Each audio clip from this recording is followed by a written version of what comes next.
한글 역사학에서 중요한 특징 중에 하나가 아까 제가 말씀드렸듯이 기존의 그 역사학자들이 썼던 용어를 바꿔치기 해버려. 그러니까 일제 식민지가 아니라 일제 강점기로 해가지고 용어를 바꿔치기 했고, 그래서 제가 여러분도 알다시피 컴퓨터에 일제 식민지 시대 하면은 그렇게 쓰지도 않고 용어가 자동으로 일제 강점기로 바뀐다는 걸 알 수가 있을 것입니다.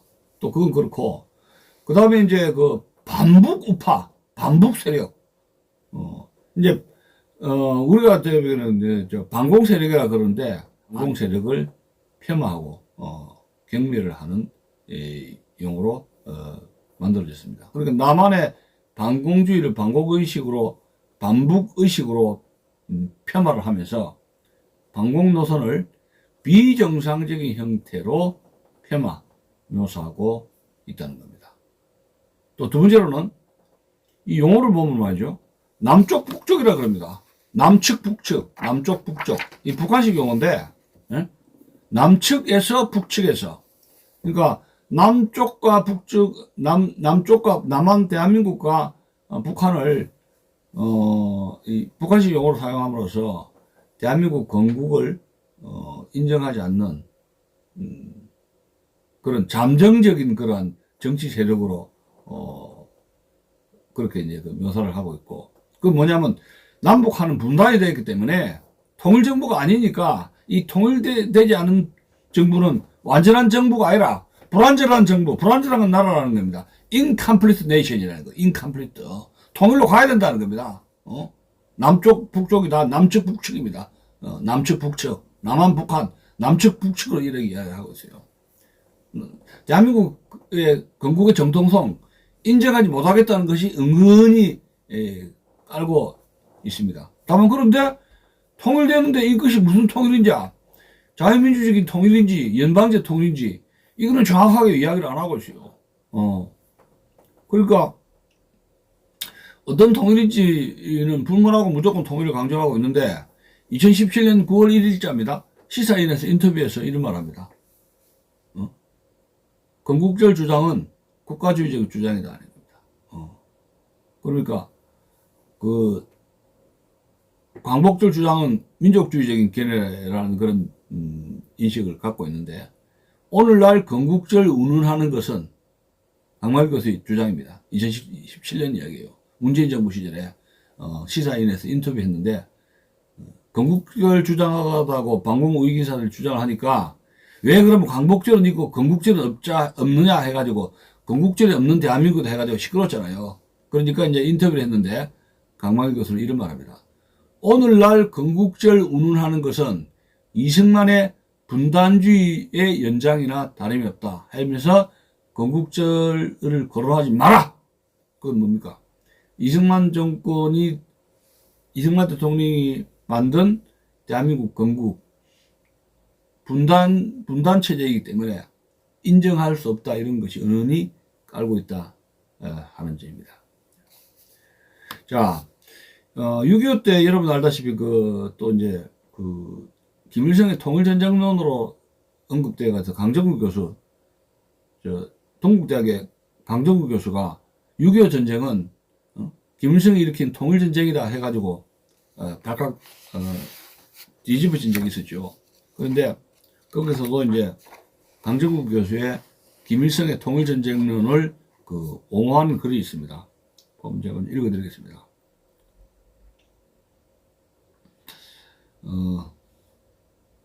개인의 연구 결과나 관점에 따라서 어느 한 역사적 사실, 즉 6.25 전쟁 같은 것에 대해서 그것을 침략전쟁으로 볼 수도 있고 또 통일전쟁으로 볼 수도 있어야 한다. 그리고 그 정당성 여부는 역시 학문적으로 판단되어야 한다는 겁니다. 6.25 전쟁이 침략전쟁인지 통일전쟁인지는 그 정당성은 학문적으로 판단되어야 한다는 겁니다. 6.25 전쟁을 침략전쟁으로 보면 전후 상당기간 그랬던 것처럼 남침이냐 북침이냐가 문제의 초점이 되고, 그 뒤에는 침략한 쪽에 대한 원한과 적개심과 복수심이 항상 따르게 말이다. 그러니까 6.25 전쟁을 침략전쟁으로 보면은 김일성에 대한 원한과 복수심이 생기는 문제가 있다. 그런 이야기입니다. 제가 어린 시절 6.25를 김일성이 일으킨 침략전쟁으로 봤는데, 그렇다면은 김일성에 대한 북한 공사주의에 대한 적개심이 강하게 되기 때문에 문제가 된다. 이런 이야기입니다. 자, 그러나 원한, 여기 자 보세요. 그러나 원한 적개심, 복수심을 가지고는 평화 통일을 할 수 없다. 강만길 교수는 남북한 간의 평화 통일이 돼, 협상을 해서 평화 통일이 돼야지 또다시 전쟁을 일으키지 않게 되는데, 이 6.25를 침략전쟁으로 해석을 하고 규정을 한다면은 김일성에 대한 북한 공산주의에 대한 원한과 적개심 때문에 평화 통일을 할 수 없다는 겁니다. 여러분들 어떻게 생각하십니까? 자, 그 다음 페이지 한번 볼까요? 휴전 형태로라마 전쟁이 끝난 지 반세기가 지난 지금까지 6.25 전쟁을 계속 침략전쟁이라고 강조하면서 침략자를 가려내어 그에 대한 원한과 적개심을 불태우는 것이 평화 통일을 이루고 동아시아 및 세계 평화에 이바지하는 길이 되겠는가? 그래 하면 안 된다는 거죠. 6.25 전쟁은 실제로 무력 통일을 위한 남침으로 시작되었고, 초전에서는 부산 교두보 시기에 부산에서 실감한 것처럼 북한에 의해 통일된 뻔했다. 그건 인정하는 거죠. 그런데 평화 통일을 이루기 위해서는 침략전쟁으로 자꾸 이렇게 규정을 하면은 북한 김일성에 대한 원한이 생겨서 평화 통일에 지장을 초래한다는 얘기예요.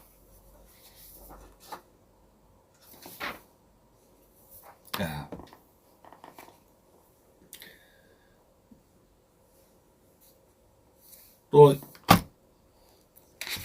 6.25 전쟁에 대한 6.25 전쟁을 어떻게 이해해야 되느냐, 여기 제가 다시 한번 언급을 하겠습니다. 그러니까 이제 억지로 김일성의 남침을 해가지고 무력 통일을 위한 남침으로 시작되었고, 남침으로 시작된 때는 인정을 하고 있어요. 초전에서는 부산 교두보의 시기에 부산에서 실감한 것처럼 북쪽에 의해서 통일된 뻔했다. 근데 김일성에 대한 증오심이 없어요. 대걸 땐 뻔했다. 더 읽어드리겠습니다.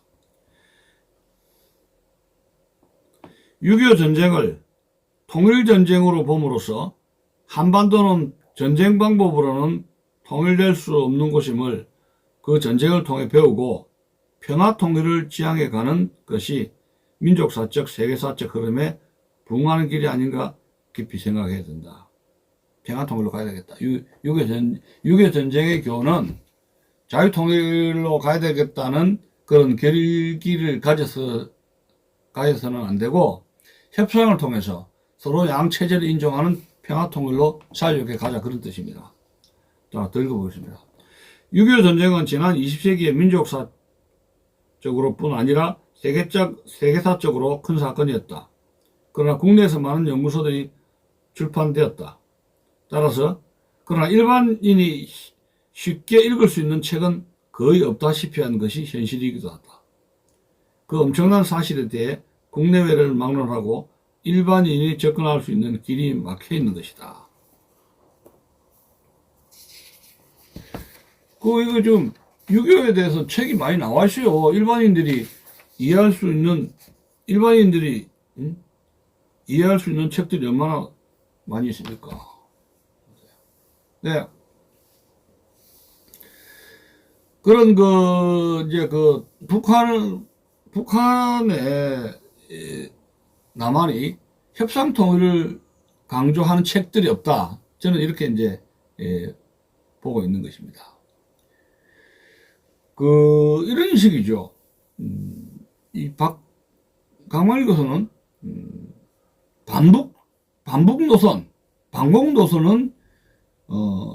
6.25가 남침전쟁이라면은, 김일성의 남침전쟁을 자꾸 강조하면은 반공 노선이 없어지지 않으니까, 보다 더 이제 이 평화 통일을 이루기 위해서는 김일성을 증오감을 일으키는 남침 전쟁에 대한 서술은 지양이 된다. 이런 뜻으로 저는 보고 있어요. 그래서 반북 반공 노선은 정리돼야 하고, 그런데 이제 반일 청산, 반일은 유지돼, 청산은 일본 친일 청산은 더 확실히 해야 된다. 이런 생각인 것 같습니다. 그러니까 대단히 그 어린 시절부터 민족의식에 민족주의자로서 민족 문제에 집착을 했던 것이고, 또 전쟁과 평화에 대한 인식은 이런 겁니다. 평화론자예요. 인류 평화론자입니다. 전쟁은 없어질 것이다.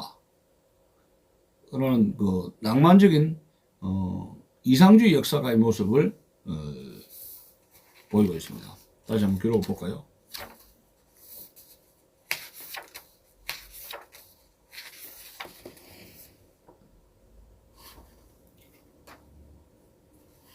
예. 인류가 가는 방향에 대해서인데요.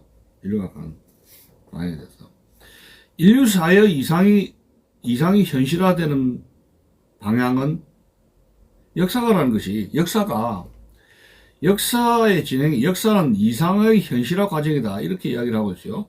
그래서, 인류 사회의 이상이 현실화되는 방향은 크게 말해서 전체 인류 사회가 정치적 속박으로부터 해방되는 방향, 경제 사회적 불평등으로부터 해방되는 방향, 문화 사상적 부자유로부터 해방되는 방향이며, 또한 세계 평화를 이루어가는 방향, 그것이라는 생각이다.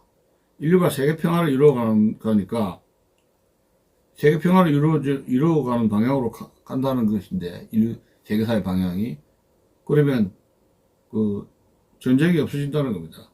전쟁이 없는 방향으로, 평화스러운 방향으로, 자유가 확대되는 방향으로 간다는 그런 겁니다. 자, 그래서 그게 그러면 이제 세계 평화론을 주장했던 칸트가 생각이 나지 않습니까? 그렇죠. 다시 한번 구체적으로 한번 보겠습니다.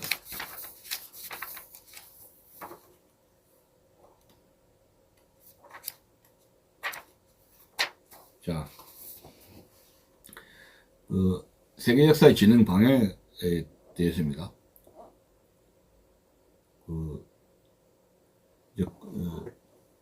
그것은 인간 사회가 미개해서 전쟁이 문제 해결의 최고 수단이던 시대나 양육강식의 제국주의가 활개치던 시대의 산물이라고 할 수 있다. 이 전쟁 이야기를 해가고 있습니다.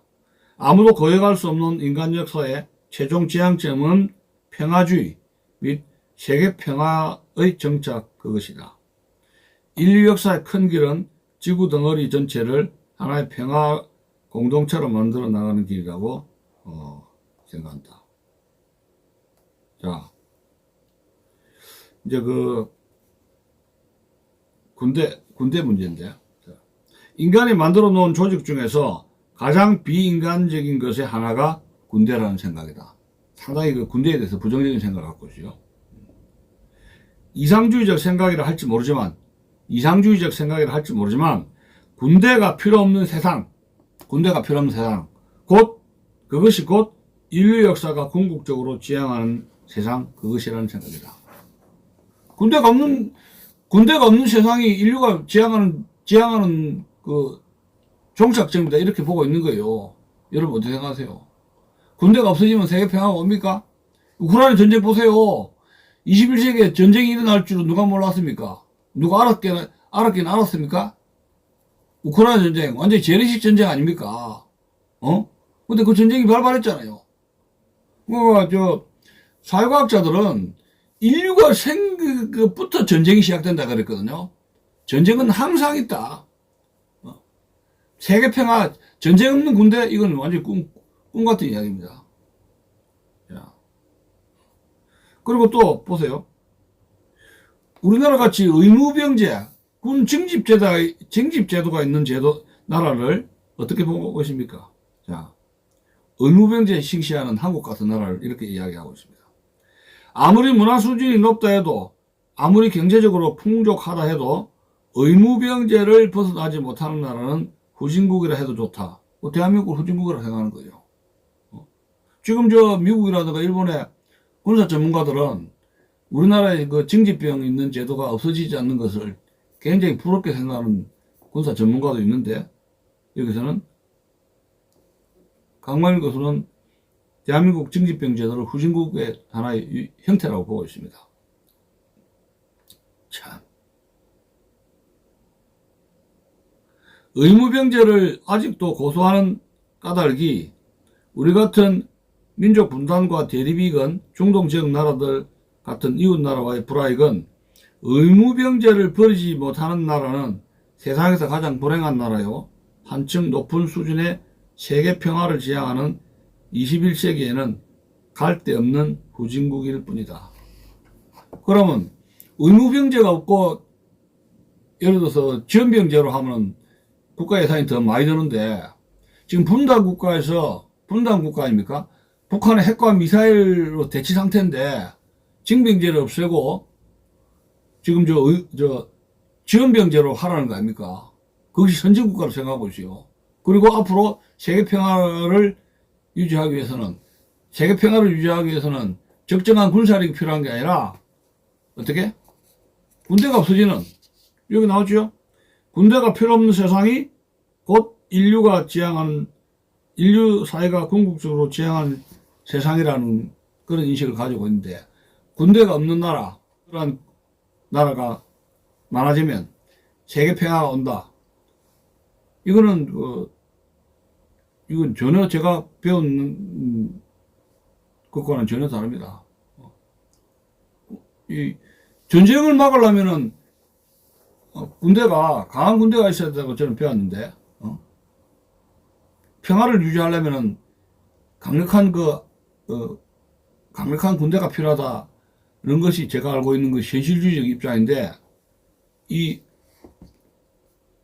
인류 역사 인류 평화를 지향하기 위해서는 군대가 없어져야 된다고 있고, 대한민국 같이 상비군 제도가 징집제도, 상비군 제도가 있는 나라가 후진 국가로 생각하고 있는 것은 참 이거 어떻게 설명을 드려야 될지 모르겠습니다. 또 한 가지 이승만 정부 시절에 이승만 정부 시절과 해방정국에서 크고 작은 지식인들의 북한으로 가는 월북 사건이 있었던 것 같습니다. 그래서 거기 보면은 오기영 씨 월북 사건이 있었던 모양인데요. 오기영 씨의 형은 신간의 활동을 하다가 상하이 한인 청년 동맹의 집행위원으로 활동하다가 이제 체포해가지고 일제 5년형을 살던 중에 일제 감옥소에서 옥살을 했던 그런 인물인데, 말하자면 오기영 씨가 형들처럼 항일운동도 하고 양심적인 지식인으로서 이렇게 이제 활동을 한 인물인데, 이 오기영 씨는 48년 4월에 남북정치협상을 성원하는 문화인 108명의 성명에 참가하기도 했던 그런 인물입니다. 근데 왜 오기영 씨는 월북을 했는가, 이제 그런 문제를 제기를 하고 있어요. 그래서 오기영 씨가 1949년에 월북을 한 이유를 설명하는 글에서 이런 이야기를 하고 있습니다. 이승만 정권의 성립으로 친일 경찰이 그대로 제 권리를 행사하는 세상이 된 것을 보고 도로나무 타부려 제2의 해방이 필요하다고 외치다가 결국 49년 초에 월북하고 말았다. 그러니까 이승만 정부의 친일 청산이 제대로 안 된 것을 보고 개탄하고 울분을 터뜨리다가 북한으로 갔다. 이렇게 이제 분석을 하고 있습니다. 그럼 제가 이제 의문식으로 파고드는 것이 45년부터 48년, 49년 6.25 전쟁 전에 북한 체제에 대해서 이 정보가 있었거든요. 북한 체제가 우리나라보다도 잘 살았다는 것인지, 김일성이가 평양에서 왔을 때 33살, 4살 돼서, 가짜 김일성이라는 말도 들었고, 또 박헌영의 남로당에 그런 행포도 있었고, 이렇게 저렇게 한데, 아무리 중학생이라 하지만은, 건국 과정에서, 북한의 정권이 등장하는 그 과정에 대해서, 김일성 정권이, 소련 군정의 보호를, 막강한 지원을 통해서, 소련 군정이 세운 정치 세력이 김일성 아닙니까? 김일성 정권인데, 김일성 정권이 등장하는 과정에서, 소련 군정이 엄청나게 후원을 해줬는데, 미군정이 여기 있듯이 말이죠. 그럼 미군정을, 저렇게 좋지 않게 봤으면은, 소련이 들어온 그것도 일종의 외세고 자주국가의, 독립국가의 자주성을 방해하는 역할을 했을 텐데, 왜 북한이 정권이 등장하는 과정, 46년 2월부터 북조선 임시인민위원회를 만들어가지고 토지개혁, 지주개혁을, 토지를 몰수를 해가지고, 무상몰수, 무상원조를, 분배, 무상분배. 그런 북한의 토지개혁도 그렇고, 국유화, 이런저런 과정을, 그리고 이제 신의주, 45년 12월 달에 있었던 신의주 학상이 의거를 해가지고 많은 기독교인이나 지주계급이나 청년들이 남한으로 물밀듯이 인천이라든가 서울에서 천막을 치면서 반공 세력들이 들어와서 여러 가지 이제 기사가 나왔을 텐데, 아무리 마산에 있었다 하지만은 그 당시에 분위기를 강문일 교수는 어린 시절이지만은 그것을 몰랐을까요? 저는 이런 의문이 생기지 않을 수가 없는 겁니다. 그래서 강문일 교수의 어린 시절에, 국민학교 중학교 시절에 마산 지역의 학교의 분위기를 우리가 유출해 볼 때, 담임선생 자체가 적기가를 부르고 울밑에선 봉선하여 눈물도 흘리고 적기가를 부르고 해가지고 자익사범으로 해가지고 해직당하고 형무소에서 몇 년 동안 복역을 했듯이, 건준위원회 활동을 했는지 모르지만은, 남로당 활동을 한 것도 같은데, 담임선생이 상당히 마산 지역에, 좌익사범들, 남로당, 이제 조공 인맥들이죠. 남로당 이런 좌익공산주의 계열이 맹렬히 활동을 했고, 그것도 이제 교사라든가, 교육기관이라든가, 또 언론계에 대단히 많이 침투가 되어서 그런 곳에서 상당한 어떤 영향을, 그런 속에서 항일 민족주의 영향이죠. 어떻게 보면, 좋게 보면 민족주의 영향인데, 항일, 반일에 대한 그런 영향을 상당히 많이 받고 자랐다 하는 것을 느낄 수가 있습니다. 제가 6.25 전쟁에 대한 이런 중학교 때 이런 인식을 보고 깜짝 놀란 것이, 저는 어렸을 때 철저하게 6.25 남침에 대한 교육을 받았는데, 나라가 완전히 좀 공산화될 뻔했지 않습니까? 그래서 이건 아니라고 봤는데, 중학교 때 6.25를 당한 분들은 저보다 더 엄청난 참극과 고통을 맛보았을 텐데, 강만길 교수의 6.25 전쟁의 회고록을 보면은 가장 제가 좀 이해가 안 가는 점이, 그렇게 엄청나게 피난이라든가 서울에서 내려온 사람들 피난, 또 7월, 8월, 9월 달 서울에서 인민군들의 치하에 살아서 숨죽이고 살았던 사람들의 인민군에 대한 고통이 어마어마했는데, 그리고 전북 지역에서는, 영광 이런 지역에서는 기독교인들이, 우익인사들이 대량 학살을 당하고 북한으로 또 이강소라든가 최남선 이런 인물들이, 김규식 이런 인물들이 강제로 납북당했지 않습니까?